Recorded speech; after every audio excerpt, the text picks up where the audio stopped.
From the Art of Africa to your screen, this is Raw Tales Africa, where every story cuts deep. Please don't forget to like, subscribe, and turn on post notifications because it will mean the whole world to me. Now, let's get right into the story. Brace yourself. The wedding reception hall buzzed with laughter and celebration. Crystal chandeliers casting warm light over elegantly dressed guests. But in the corner, near the gift table, a scene was unfolding that would forever change the lives of everyone present. "You shouldn't even be here," hissed Kemi, the bride's sister, her designer dress rustling as she leaned over the wheelchair. "This is a celebration, not a charity event." Olamide sat quietly in her wheelchair, her beautiful traditional gele head wrap slightly askew from the earlier confrontation. Her hands trembled as she held a small wrapped gift, all she could afford on her meager income. "Please," Olamide whispered, her voice barely audible above the music. "I just wanted to congratulate my former classmates. I will leave after." "You will leave now." Kemi's voice rose, causing several guests to turn and stare. "Look at you. You are making everyone uncomfortable. This is supposed to be the happiest day of my sister's life, and you are here being a spectacle." What Kemi didn't know was that, across the room, a man in an expensive black suit had witnessed the entire exchange. His jaw clenched as he watched the cruel scene unfold. This man, tall, handsome, with kind eyes that burned with quiet fury, was about to change everything. But this story started 3 months earlier. The first light of dawn crept through the thin curtains of the small one-room apartment in Mushin, Lagos. Olamide Adesanya, 26 years old with skin like polished mahogany and eyes that sparkled despite her circumstances, was already awake. She had been for hours.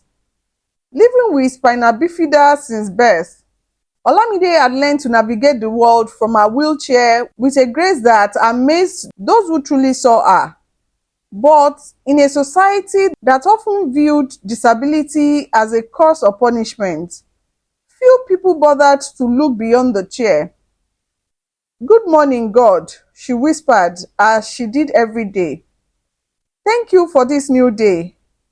Help me to be a blessing to someone today." Her morning routine was a careful choreography of independence. Transfer from bed to wheelchair, navigate to the small corner that served as her bathroom, wash with a bowl of water. The building's plumbing was unreliable at best. Then, to her sewing machine, positioned perfectly at wheelchair height, where she would spend the next 12 hours creating beautiful clothes for customers who often looked through her as if she were invisible. Olamide was a gifted seamstress. Her stitches were perfect, her designs innovative, her attention to detail unmatched. But because she worked from home and clients rarely met her in person, most had no idea that their beautiful garments were created by a woman in a wheelchair. Olamide called Mama Kike from the compound courtyard. "Your customer is here for the blue dress." Olamide smiled, carefully folding the stunning blue Ankara dress she had spent 3 days perfecting. Every bead was hand-sewn, every pleat precisely measured. She wheeled herself to the door, the dress draped carefully across her lap. Mrs. Ogundimu stood waiting, tapping her foot impatiently. When she saw Olamide emerge from the room, her expression changed from anticipation to shock, then quickly to disgust. You are the seamstress?" Mrs. Ogundimu stammered, taking a step back as if disability were contagious. "Yes, ma. I hope you are pleased with the dress. I followed all your specifications exactly, and I added some extra beadwork around the neckline that I thought, I can't wear this. Mrs. Ogundimu interrupted, her voice sharp. How do I know it is not cursed? How do I know your condition won't transfer to me? Olamide's heart sank, but she kept her voice steady. Ma, I've been sewing for 15 years. All my customers are satisfied. The dress is beautiful and I guarantee, keep it. I will find someone else. Mrs. Ogundimu turned on her heel and walked away, leaving Olamide holding the dress that represented 3 days of unpaid work and badly needed income. Mama Kike, who had witnessed the exchange, shook her head sadly. That woman is a fool, Olamide.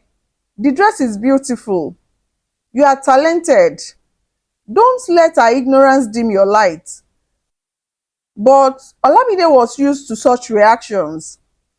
In her 26 years, she had faced more rejection, cruelty, and isolation than most people experience in a lifetime.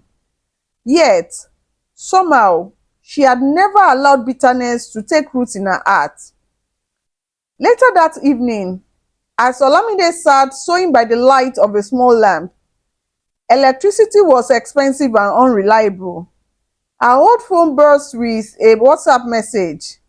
It was Fumi, a former classmate from the government secondary school in Surulere.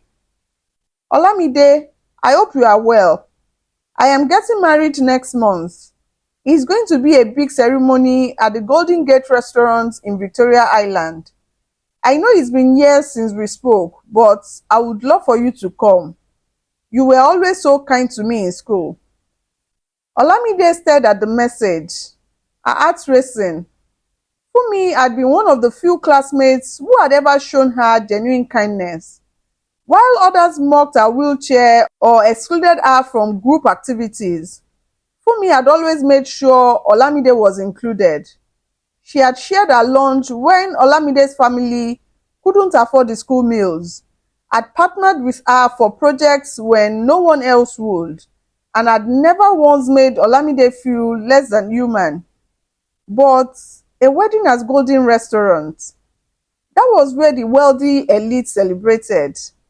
The cost of attending, transportation from Mushin to Victoria Island, a suitable outfit, a gift, would drain what little savings she had managed to accumulate. Olamide looked around her small room. The rent was due in 2 weeks. She had 3 pending orders that would barely cover it. But Fumi had been a true friend when friendship was rare. She typed back, Congratulations, Fumi. I am so happy for you. I will be there. The next 3 weeks were a flurry of activity. Olamide took on extra sewing jobs, working sometimes 18 hours a day to save enough money for the wedding. She skipped meals to stretch her budget further. She sewed herself a beautiful dress, a stunning combination of traditional and modern styles that showcased her incredible talent. What she didn't know was that this wedding would become the turning point of her entire life. On the other side of Lagos, in the exclusive neighborhood of Ikoyi, the Adebayo family was preparing for their own involvement in Fumi's wedding. Chief Adebayo, a wealthy businessman with interests in oil, real estate, and manufacturing, was the father of the groom, Tunde. The Adebayo mansion was a testament to their wealth: sprawling gardens, luxury cars in the driveway, domestic staff attending to every need. But behind the facade of success, the family harbored attitudes that revealed the poverty of their character. Tunde Adebayo, 29, was handsome in a conventional way but possessed the particular arrogance that comes from never having to struggle for anything. He was marrying Fumi not out of love, but because she came from a respectable middle class family and would make a suitable wife for a man of his status. I don't understand why Fumi invited all these people. Tunde complained to his younger brother Kola as they reviewed the guest list. Look at some of these names. People I have never heard of. What if they embarrass us? Kola Adebayo, 26, was different from his brother in almost every way. Where Tunde was arrogant, Kola was humble. Where Tunde was shallow, Kola possessed depth. Where Tunde saw only social status, Kola saw human worth. Having spent 2 years volunteering with a medical mission in rural Nigeria after his university graduation, Kola had seen real poverty and real grace under pressure. Tunde, Kola said quietly, they are Fumi's friends. If they matter to her, they should matter to you too. Easy for you to say, Tunde snorted. You are not the one getting married. You don't have to worry about what people will think. Their sister, Kemi, 24, was perhaps the worst of them all. Beautiful, spoiled, and cruel. She had never been denied anything in her life.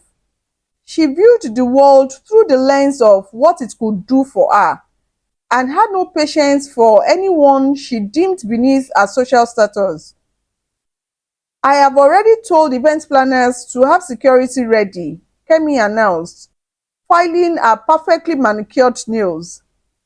If any of these undesirable guests try to cause problems or embarrass our family, they will be removed immediately.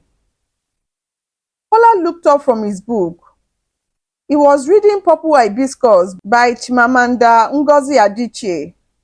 What do you mean by undesirable guests, Kemi? Oh, please, Kola, don't play dumb. You know exactly what I mean. Poor people, disabled people, anyone who doesn't belong in our circle. This is a high society wedding, not a charity event.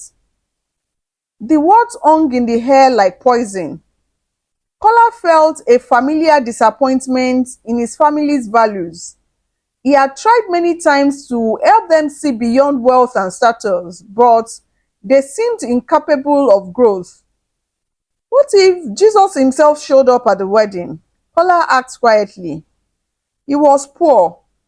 He hung around with disabled people, with outcasts. Would you have security remove him too? Kemi rolled her eyes. Don't be ridiculous, Kola. That is completely different. Is it? Kola asked. But he knew the conversation was pointless. His family had closed their hearts to anyone they deemed beneath them. What Kola didn't know was that in 3 weeks, at his brother's wedding, he would meet someone who would challenge everything he thought he knew about love, about worth, and about what truly mattered in life. The Golden Gate restaurant was transferred into a vision of elegance. Ivory and gold decorations adorned every surface. Traditional drummers provided rhythmic accompaniment to a live band, and the aroma of jollof rice, pepper soup, and other Nigerian delicacies filled the air. Olamide arrived early, having taken 3 different buses to reach Victoria Island. The journey in her wheelchair had been exhausting, but she was determined to be there for Fumi. She wore the dress she had sewn for herself, a masterpiece of emerald green Ankara with intricate gold embroidery that caught the light as she moved. Several guests did double takes when they saw her. Some whispered behind their hands, others simply stared, but Olamide held her head high. She had as much right to be there as anyone else. Olamide, you came. Fumi rushed over, resplendent in her white wedding gown. And that dress, did you make it yourself? It is absolutely stunning. For a moment, Olamide forgot about the stares and whispers. This was why she had come, to celebrate with someone who saw her as a whole person. Congratulations, Fumi. You look like a princess. I am so happy for you. Come, let me introduce you to my new family, Fumi said, taking Olamide's hand and leading a wheelchair toward the high table where the Adebayo family sat. The temperature seemed to drop 10 degrees as they approached. Chief Adebayo nodded politely but said nothing. Mrs. Adebayo managed a tight smile that didn't reach her eyes. Tunde looked uncomfortable, as if Olamide's presence somehow diminished his wedding. But it was Kemi's reaction that cut the deepest. "Oh," Kemi said, her voice dripping with false sweetness. "How nice that you could make it. I am sure this is quite an experience for you." The condescension was unmistakable. Other guests at nearby tables began to take notice of the tension. "Thank you," Olamide replied graciously, refusing to be baited. "It's a beautiful wedding." Fumi looks radiant. Only one member of the Adebayo family seemed genuinely welcoming. Kola stood and extended his hand to Olamide with a warm smile. "I am Kola, Tunde's brother. It is a pleasure to meet you.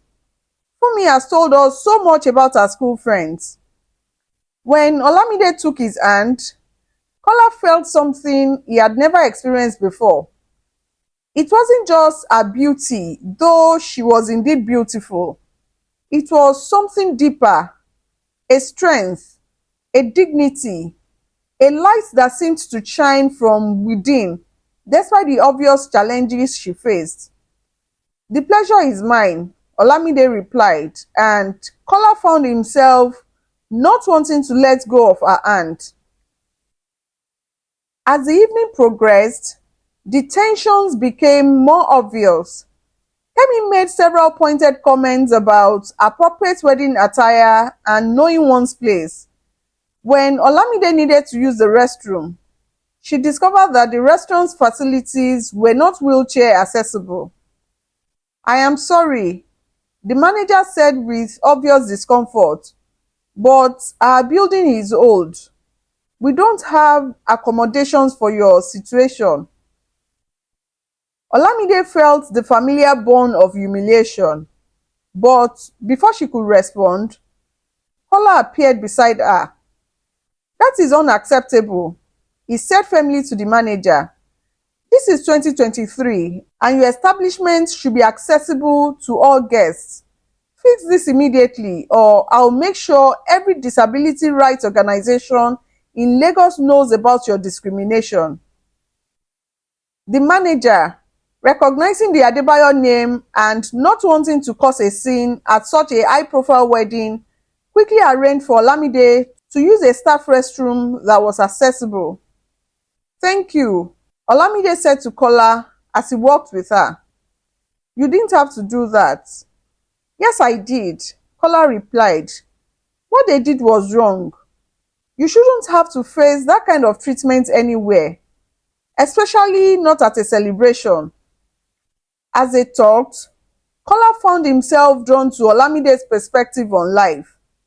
Despite facing daily discrimination and challenges, she spoke with hope, with kindness, with a wisdom that came from deep waters. "How do you do it?" he asked. "How do you stay so positive when people treat you so poorly?" Olamide was quiet for a moment. "I learned long ago that other people's cruelty says nothing about me and everything about them. I can't control how they treat me, but I can control how I respond, and I choose to respond with grace." Kola was stunned.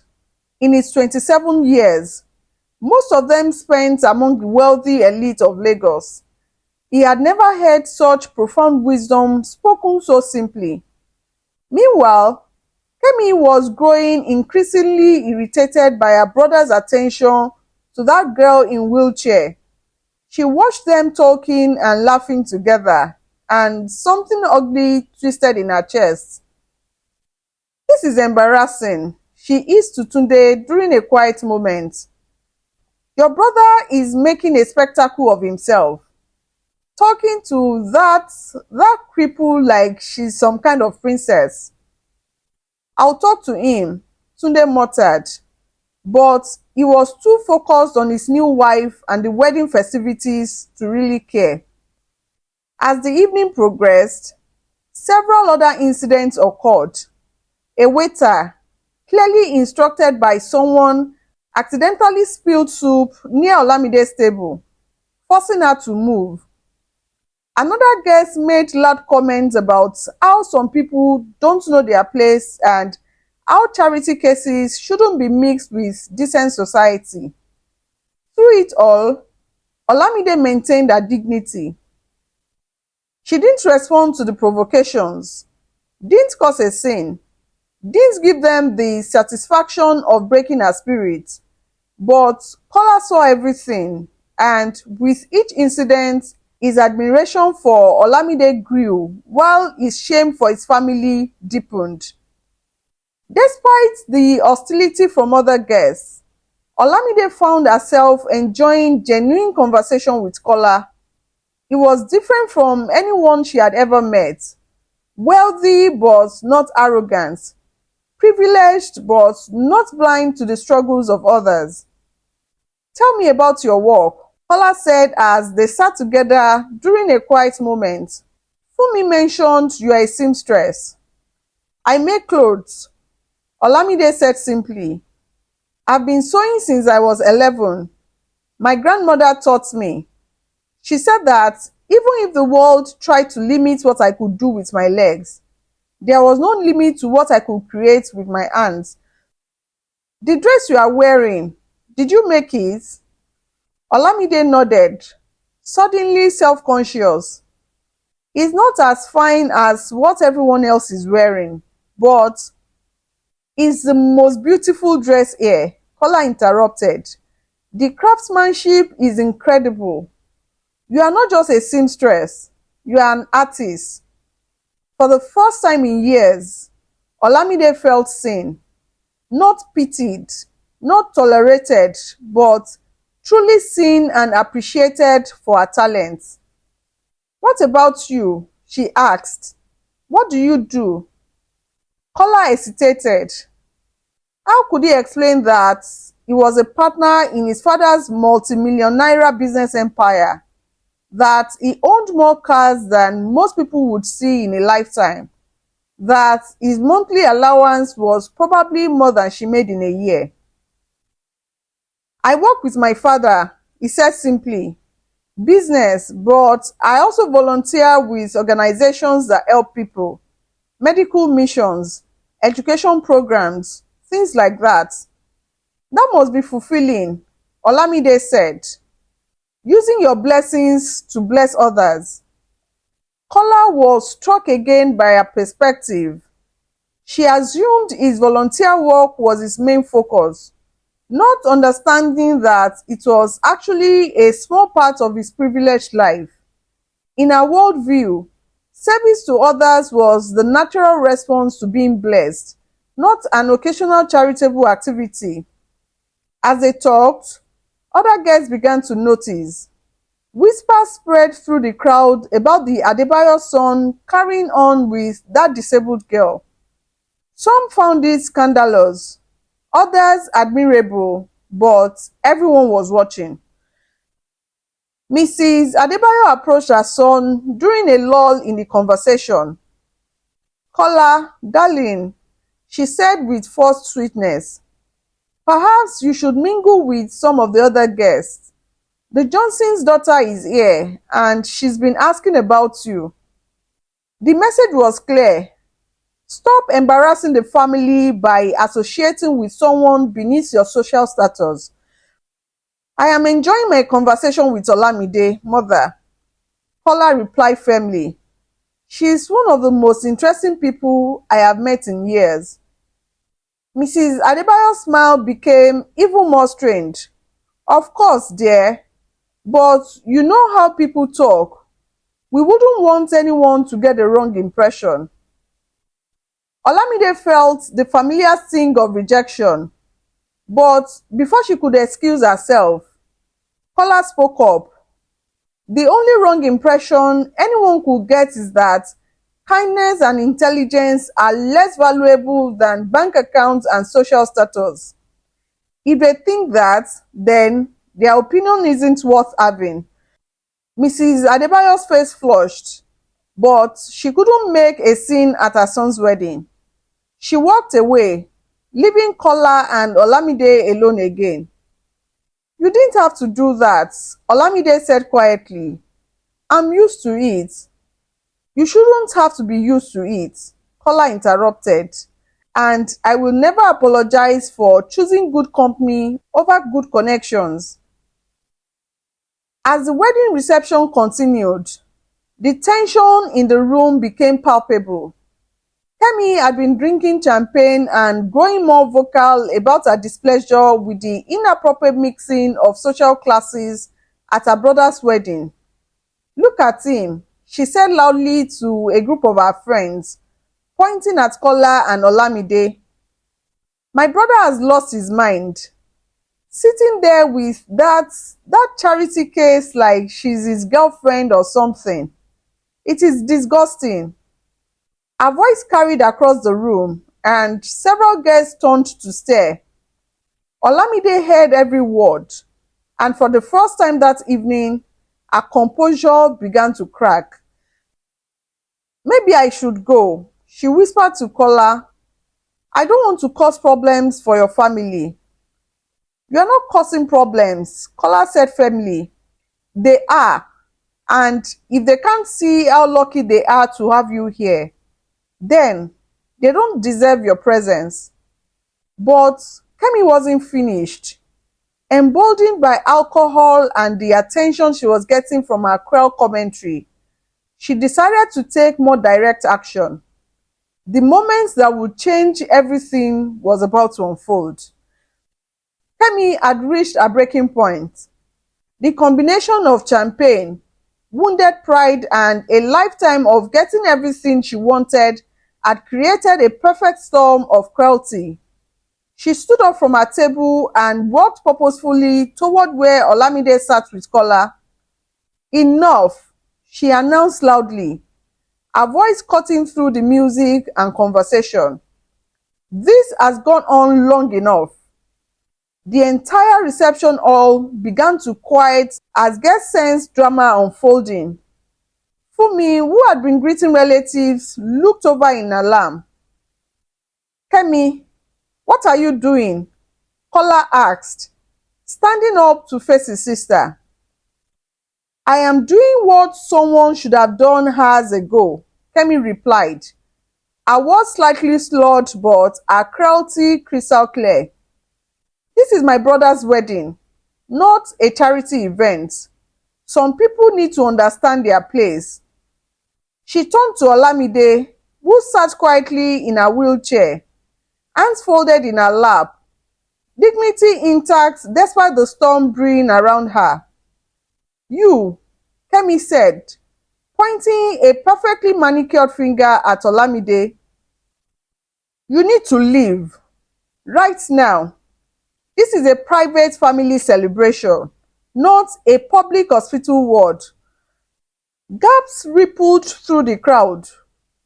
Even by Lagos society standards, Kemi's words were shockingly cruel. Kemi, Fumi rushed over, her wedding dress rustling.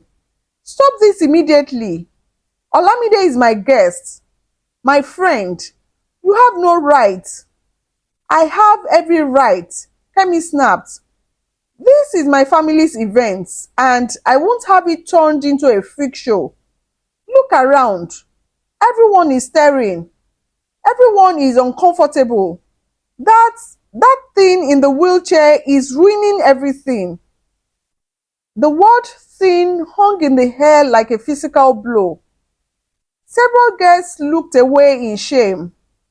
Others pulled out their phones to record what was clearly about to become a major scene. Olamide felt 26 years of pain, rejection, and cruelty crashing over her like a wave. But still, she didn't break. Still, she responded with the grace that had carried her through a lifetime of challenges. I am sorry if my presence has made anyone uncomfortable, she said quietly, her voice steady despite the tears beginning to form in her eyes. I will leave. I just wanted to congratulate Fumi and give her my gift. She reached for the small wrapped package beside her wheelchair. A beautiful set of embroidered pillowcases she had spent weeks making by hand. Keep your pretty gifts, Kemi snarled, slapping the package from Olamide's hands. It fell to the floor, the wrapping paper tearing to reveal the lovingly crafted pillowcases. We don't need charity from cripples. That was the moment everything changed. The reception hall fell completely silent. Even the band stopped playing. In that silence, Kola's voice rang out clear and strong. How dare you? Kemi turned to her brother, expecting support, but what she saw in his eyes was something she had never seen before. Cold fury mixed with profound disappointment. How dare you? Kola repeated, stepping closer to his sister. How dare you call yourself a Christian? How dare you call yourself a good person? How dare you represent this family when you have such poison in your heart? Kola, I'm trying to protect our family. You are trying to protect nothing but your own shallow pride, Kola interrupted. And in doing so, you have shown everyone here exactly who you really are. He turned to face a room full of wedding guests, many of whom he had known for years. When he spoke, his voice carried to every corner of the hall. Ladies and gentlemen, I want you to look at my sister. Look at her designer dress, her expensive jewelry, her perfect makeup. Look at everything money can buy. And then, I want you to look at this woman. He gestured to Olamide, who sat quietly, tears now flowing freely down her cheeks. Her name is Olamide Adesanya. She traveled for hours to get here, spending money she could barely afford because she wanted to celebrate with a friend. She made the dress she is wearing with her own hands, and it is more beautiful than anything in this room. She brought a gift she created with love and skill that most people don't possess. She has faced more challenges in her 26 years than most of us will face in a lifetime. And yet, she responded to cruelty with grace, to insults with dignity, to hatred with forgiveness. The crowd was completely silent, hanging on every word. My sister asked what kind of person Olamide is. I will tell you. She is the kind of person who makes the world brighter just by being in it. She's the kind of person who sees good in others even when they don't deserve it. She's the kind of person who has more character in her little finger than my entire family has combined. Kemi's face was red with rage and embarrassment. Kola, you are making a fool of yourself over some words. Kola's voice was dangerously quiet. Some disabled person, some poor person, some person who doesn't meet your standards of acceptability. He turned back to the crowd. My sister wants to know what Olamide is. I will tell you what she is. She is everything I have been looking for my entire life without knowing I was looking for it. She is kind without expecting kindness in return. She is strong without being cruel. She is humble without being weak. She is generous without expecting gratitude. She is exactly the kind of person Jesus would have spent time with, and exactly the kind of person the Pharisees would have rejected. The religious reference hit home in the predominantly Christian crowd. Several people began to nod in agreement. And you know what else she is? Kola continued, his voice growing stronger. She is the woman I am going to marry. The declaration hit the crowd like lightning. Gasps echoed through the hall. Phones appeared everywhere as guests realized they were witnessing something unprecedented. Olamide looked up at Kola in complete shock. What? What did you say? Kola knelt down beside her wheelchair, taking her hands in his. I said, you are the woman I am going to marry, if you will have me. But you barely know me, Olamide whispered, her voice breaking. You are wealthy. You are successful. You could have anyone. Why would you want me? Because in the few hours I've known you, you have shown me more about real love, real faith, real character than I have learned in 27 years of life, Kola replied. Because when I look at you, I don't see a wheelchair. I see a woman of incredible strength, talent, and beauty. I see someone who makes me want to be a better man. He reached into his jacket pockets and pulled out a small velvet box. The crowd gasped again. He had clearly been carrying it for his brother's wedding, perhaps to propose to someone else, but now, in this moment of complete honesty and rejection of social conventions, he was offering it to Olamide. I know this is sudden, he said, opening the box to reveal a simple but elegant diamond ring. I know people will say I am crazy, that we are from different worlds, that it won't work.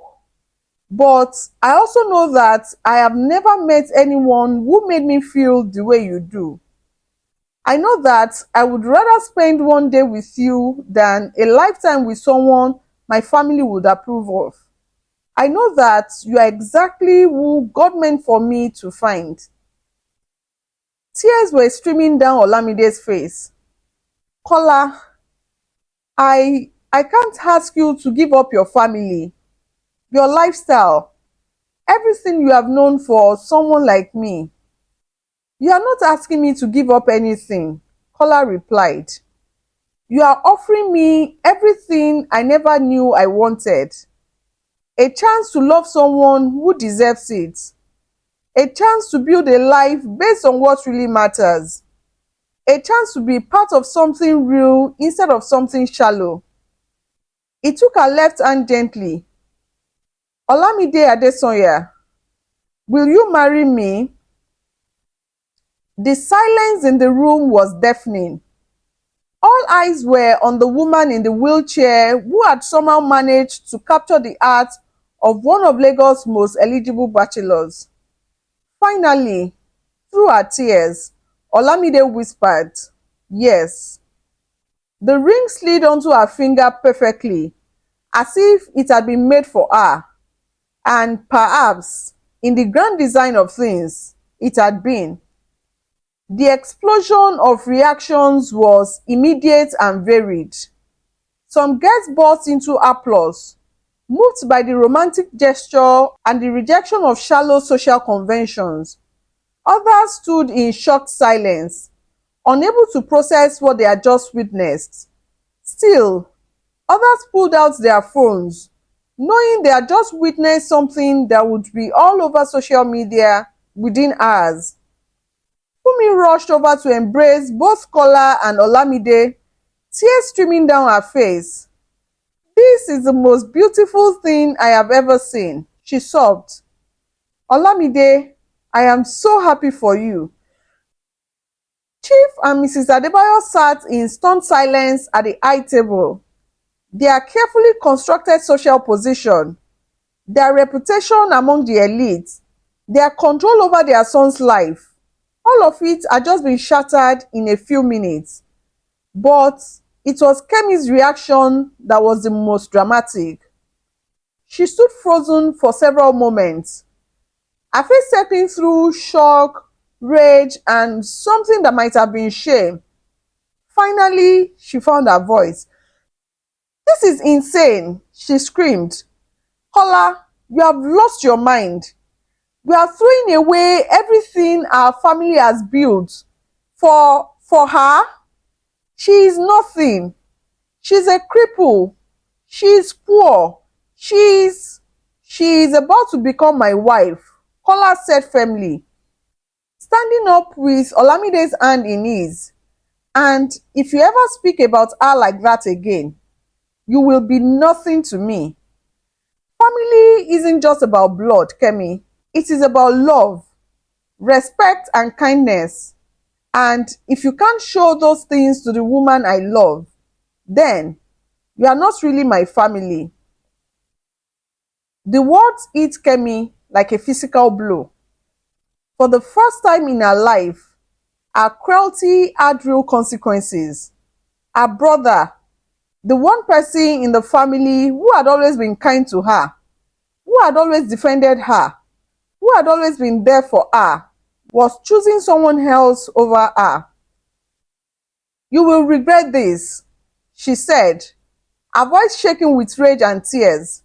"When she leaves you for your money, when she shows you her true color, when you realize what a mistake you have made, don't come crying to us." "The only mistake I could make," Kola replied, "would be listening to you." Several guests began to approach the newly engaged couple. Some offered congratulations. Others asked questions about the wedding plans. Still, others wanted to know more about Olamide's sewing business. Word was already spreading that the woman who had captured Kola Adebayo's heart was a talented seamstress, and several wealthy women were already inquiring about commissioning dresses. But the most meaningful reaction came from an unexpected source. An elderly woman in traditional dress approached Olamide's wheelchair slowly. She was one of the oldest guests at the wedding, someone Olamide had noticed earlier, sitting quietly in the corner. "My dear," the woman said in Yoruba, taking Olamide's hands in her weathered ones, "I am Mama Adebayo, Kola's grandmother. I have been watching you all evening." Olamide felt a moment of fear. If the immediate family had rejected her so cruelly, what would the grandmother think? But Mama Adebayo smiled warmly. "I have watched how you responded to cruelty with grace. I have watched how you treated everyone with kindness, even those who didn't deserve it. I have watched you demonstrate the kind of character we used to value in our culture before we became obsessed with material things."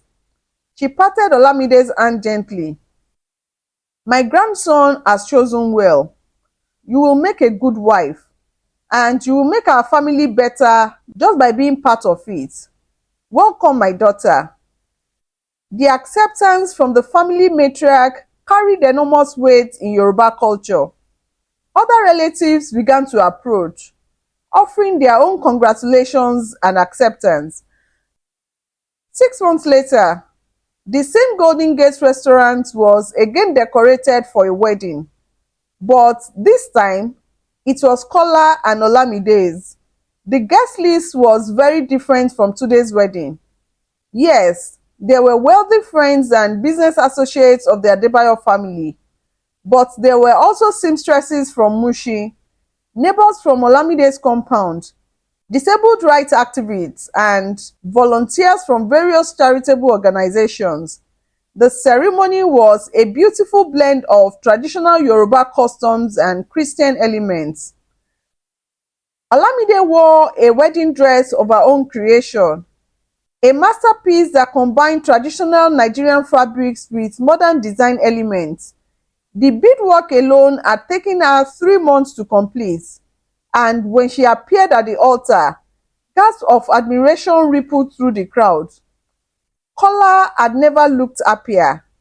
As he helped Olamide from her decorated wheelchair to the specially designed altar where she could stand with support for their vows, his eyes never left her face.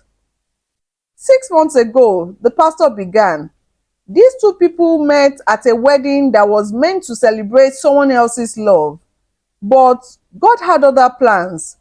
He used that day to show them what true love looks like. Love that sees beyond external circumstances to the heart within.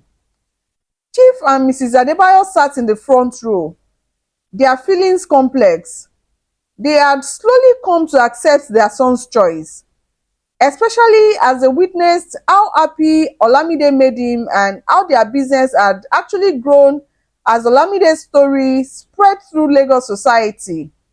Many wealthy women now came to them specifically because they wanted to support the Cinderella seamstress who had captured a prince's heart. Mama Adebayo sat proudly, having taken Olamide under her wing and taught her the family recipes and traditions. The two women had formed a bond that transcended generations and circumstances. But there was one notable absence from the wedding party. Kemi stood outside the restaurant, watching through the window as her brother married the woman she had so cruelly rejected. She had been invited. Olamide herself had insisted on it, demonstrating the forgiveness that seemed to come so naturally to her. But Kemi couldn't bring herself to go inside. The past 6 months had been a journey of painful self-reflection for her. As news of Kola's engagement spread through Lagos society, Kemi found herself on the receiving end of judgment for the first time in her life. Videos of her cruel behavior at Tunde's wedding had gone viral, and she became known as the wicked sister who had tried to destroy a beautiful love story. More painfully, she had watched her brother's happiness from a distance. She saw how he lit up when he talked about Olamide, how he threw himself into charitable work with renewed passion, how he seemed to have found purpose beyond wealth and social status. Are you going to stand out here all day? Or are you going to go inside and make things right? Kemi turned to find Fumi behind her, elegant in her role as matron of honor. I don't belong in there, Kemi said quietly. After what I did, Olamide specifically asked me to watch for you, Fumi replied. She was worried you wouldn't come. She wants you there, Kemi. She has already forgiven you. The question is whether you can forgive yourself. Kemi looked through the window again, watching as Olamide laughed at something Kola whispered in her ear during the photo session. How can she forgive me? Kemi whispered. The things I said, the way I treated her. Because that is who she is, Fumi replied simply. And maybe it is time you learned who you could be. Inside the restaurant, Kola and Olamide were exchanging vows they had written themselves. Olamide, Kola began, his voice strong and clear. 6 months ago, you taught me that real beauty comes from within. You showed me that strength isn't about what you can take, but about how you give. You demonstrated that wealth isn't about what you have in your bank account, but about what you have in your heart. He paused, emotion threatening to overwhelm him. You could have responded to cruelty with bitterness, to rejection with anger, to discrimination with hatred. Instead, you responded with grace, with forgiveness, with love. You didn't just capture my heart, you transformed it. I promise to love you not despite your challenges, but because of how beautiful you have overcome them. I promise to stand with you against anyone who tries to diminish your worth. I promise to build a life with you based on what really matters: love, faith, service to others, and the knowledge that we are exactly who God wants us to be together. There wasn't a dry eye in the house as Olamide began her vows, her voice soft but steady. Kola, you saw me when everyone else looked through me. You valued me when others found me worthless. You chose me when the world said you were crazy to do so. Her voice grew stronger. But more than that, you showed me what it means to love without conditions, to stand up for what is right even when it is difficult, to use your blessings to bless others. I promise to love you with the same courage you showed when you defended me. I promise to support your dreams the way you have supported mine. I promise to build you up the way you have built me up. And I promise that our love will be a testimony to everyone who said it couldn't work, that God's plans are bigger than man's prejudices. As they exchanged rings, the same ring Kola had offered her that dramatic night, and a matching band she had designed for him, the entire room seemed to glow with the power of their commitment. The reception was unlike any wedding celebration Lagos society had ever seen.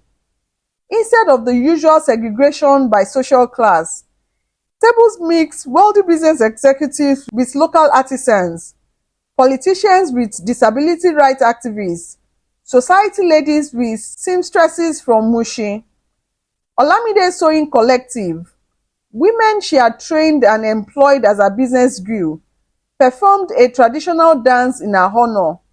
Several of Kola's business associates announced partnerships with Olamide's expanding fashion house, recognizing both her talents and the positive publicity that came with supporting her work. The couple's first dance was particularly moving.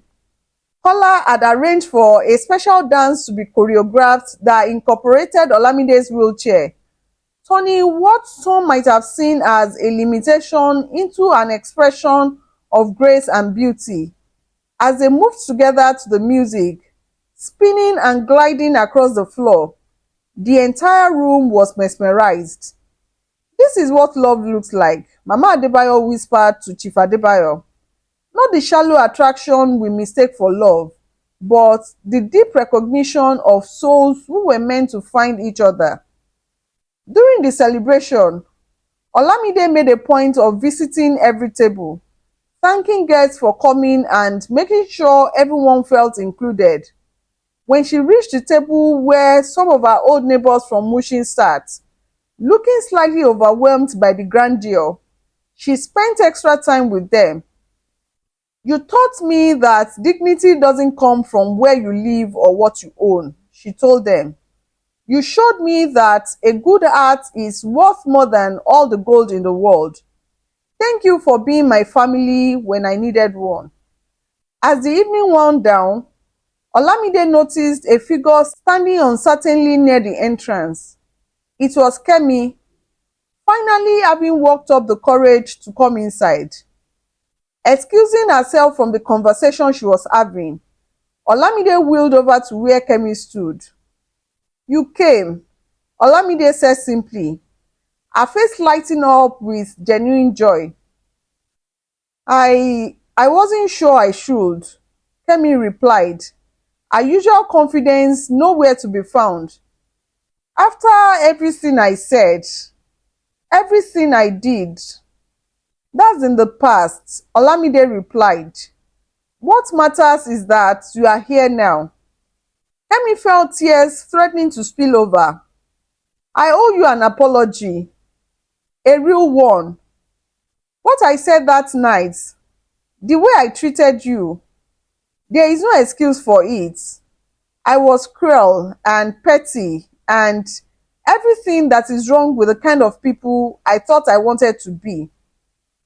Apology accepted, Olamide said immediately. Just like that, Kemi asked, surprised. Just like that, Olamide confirmed. Forgiveness isn't about whether someone deserves it. It is about freeing yourself from the poison of holding on to hurt. I learnt that lesson long ago. Kemi knelt down beside the wheelchair, bringing herself to Olamide's eye level. I want to be better. I want to be the kind of person who builds people up instead of tearing them down. Will you help me learn how to do that? Olamide reached out and took Kemi's hands. That is what families do for each other. And you are my sister now. The reconciliation between the two women became one of the most talked about moments of the wedding. Several guests captured photos of them embracing, and the images would later become symbols of the power of forgiveness and redemption. 1 year later, after their wedding, Kola and Olamide Adebayo sat in the living room of their new home. A beautiful house they had designed specifically to be accessible and welcoming to everyone. The walls were decorated with photos from their wedding, artwork from local artists, and samples of Olamide's most beautiful designs. The Olamide Adebayo Fashion House had become one of Lagos' most successful boutiques, known not just for exquisite designs but for employing and training women with disabilities. Kola had used his business connections to help expand the enterprise, but it was Olamide's talent and vision that made it soar. More than that, their love story had inspired a movement. Disability rights organizations across Nigeria used their example to fight for better accessibility and inclusion. Several other couples, some where one partner had a disability, others who simply came from different social classes, had found the courage to pursue their own love stories after seeing how Kola and Olamide had overcome social barriers. Do you ever regret it? Olamide asked as they sat together watching the sunset from their garden. Choosing me over the life everyone expected you to have?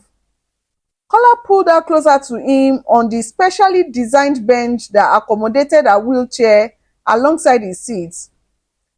Every single day, he said seriously. Olamide's face fell for a moment until she saw the mischief in his eyes. I regret that it took me 27 years to find you. He continued with a grin. I regret all the time we could have had together if we had met sooner. I regret that I lived so many years not knowing what true love felt like. Olamide laughed and playfully hit his arm. You scared me for a moment. Never, Kola said, growing serious again. You are the best decision I ever made. You are the best thing that ever happened to me. You are the reason I understand what it means to love and be loved completely. As they sat together in the fading light, a car pulled up to their house. Kemi stepped out, carrying a basket of food she had prepared herself, a new skill she was learning as part of her journey toward becoming a more thoughtful, giving person. Are you ready for dinner with your sister? Olamide asked, watching Kemi approach with a smile. As long as you are ready to put up with her trying to learn how to cook, Kola replied with a laugh. The transformation in their family had been remarkable. Kemi had become one of Olamide's closest friends and biggest supporters. She now volunteered regularly with disability rights organizations and had started her own foundation, supporting young women from disadvantaged backgrounds. Chief and Mrs. Adebayo had also evolved, learning to see beyond social status to recognize the quality of character. They had become proud of their daughter-in-law and the positive attention her success had brought to their family name. Even Tunde and Fumi had grown from the experience. Witnessing the depth of love between Kola and Olamide had inspired them to work on building a deeper connection in their own marriage. As Kemi joined them in the garden, bringing news about the latest successes of Olamide's fashion house and updates on the various charitable projects they were all involved in, it was clear that one moment of cruelty at a wedding had been transformed into a lifetime of love, growth, and positive change. You know, Kemi said as they prepared to go inside for dinner, I used to think that wedding day was the worst day of my life. The day I showed everyone who I really was at my lowest level. And now, Olamide asked gently, now I think it was the best day of my life, Kemi replied, because it was the day I met my sister, the day my brother found real love, and the day I learned that it is never too late to become the person you were meant to be. As the three of them went inside together, a family builds not on blood alone but on love, forgiveness, and the commitment to lift each other up. The last rays of sunlight streamed through the windows, illuminating the photos on the wall that told the story of how cruelty had been transformed into kindness, how prejudice had been overcome by love, and how a disabled girl who was bullied at a wedding had found not just acceptance but a fairy tale ending that was better than any storybook because it was real. Thank you for joining us for this story of love, redemption, and the power of looking beyond external circumstances to see the true worth of a person. If this story touched your heart, please remember that in real life, there are many Olamides who face discrimination and cruelty every day. Choose to be a Kola, someone who sees worth where others see only limitations, who stands up for what is right even when it is difficult, and who understands that real love is about recognizing the beauty of someone's heart.